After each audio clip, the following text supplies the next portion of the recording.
Like for me, what was so exciting about being there was the sense of real mystery and magic about their property that, of course, I think is a part of what the South in itself is all about, and that it changes you, it transforms you. There's this magical little bend in the road where my cell phone signal goes away. It's nice to just be able to let go of having to be connected. I was learning about basically kind of like what it's like to be an artist full time, to be able to just wake up, have coffee, and go start working on your artwork. And you begin to get comfortable, and you begin to work, and your work begins to change, it begins to grow. Every year, more than 100 artists and creative thinkers come to Hambidge to participate in their residency program and to take advantage of the peaceful and inspirational setting. Many come with a need to concentrate on a specific project or body of work, but all use the time to reflect upon their art and the creative process. I was at a major turning point. There was a crisis with my work as an artist. I really felt like the art world had gone off and left me behind. So I was explaining this to a friend of mine, and she said, "You've got to go to Hambidge." The last thing I wanted to do was to set up in the middle of the woods and think about my art. But I decided, okay, it has worked for other friends, maybe it'll work for me. Edna Lewis was my friend. She was a very famous cookbook author and chef, African-American woman whose grandparents were freed slaves. She lived most of her life in New York, had a sort of an extraordinary career there, cooking for people like Greta Garbo and Truman Capote and Eleanor Roosevelt and Faulkner and Tennessee Williams. The director at Hambidge said, "You know, we've never had cookbook authors come here. Why don't you think about applying for a fellowship?" And so we did, and we went, and we were working on The Gift of Southern Cooking, and it was extraordinary. In 1934, Mary Hambidge bought 600 acres on Betty Creek in the mountains of North Georgia. She lived there for the rest of her life, hosting friends and artists from around the world. She hoped to encourage creative people with a sanctuary and an opportunity to interact with other artists.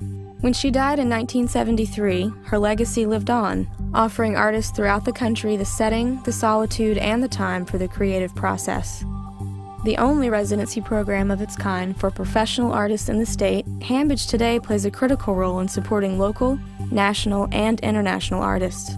One of the most beautiful things that can happen for an artist when they're in a residence at Hambidge is that they get to meet other artists, and often friendships develop, and they continue those friendships and those relationships. And I think the special thing about Hambidge is that it brings lots of different disciplines together. I'm a visual artist. I'm rarely around poets and writers, for instance. And so I found that just really inspiring. It is just amazing what you can get done when it's quiet and it's peaceful, and the environment, the nature, nurtures you and encourages you to do your best. Sort of time with no strings attached for people who need to have some time. And I think that's the most amazing thing about it, that it's really just time to do whatever you need to do for your creative work, no questions asked. It's just a great way to learn about your art and about yourself and about nature, you know, and meeting other people as well, all at the same time. Artists who are selected to become Hambidge Fellows work in all mediums of art. With time alone and access to other creative thinkers, many artists have important breakthroughs in their work.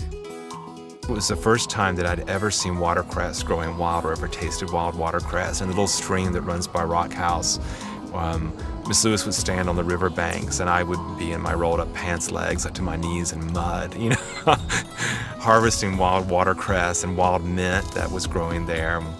And we would take those summer tomatoes and make watercress and tomato sandwiches, which I'd never had, and which wound up in the cookbook. Having the Hambidge Center is just additional support so that this community gets stronger, so that it has more and more artists coming here, more and more artists staying here, and building a really strong and healthy community that's equal to any of the other cities. This is so important for artists. And where would we be without the arts? The strength of a region's art and culture depends in large part on the resources available to its artists. In the Southeast, Hambidge provides an environment that nurtures and supports creative people. The center provides a professional residency program for local artists and brings artists from other parts of the world to experience what our region has to offer in support of the creative process. And when they have that opportunity to go away and come back to their community, they're bringing back better work. So that strengthens the community from which they live.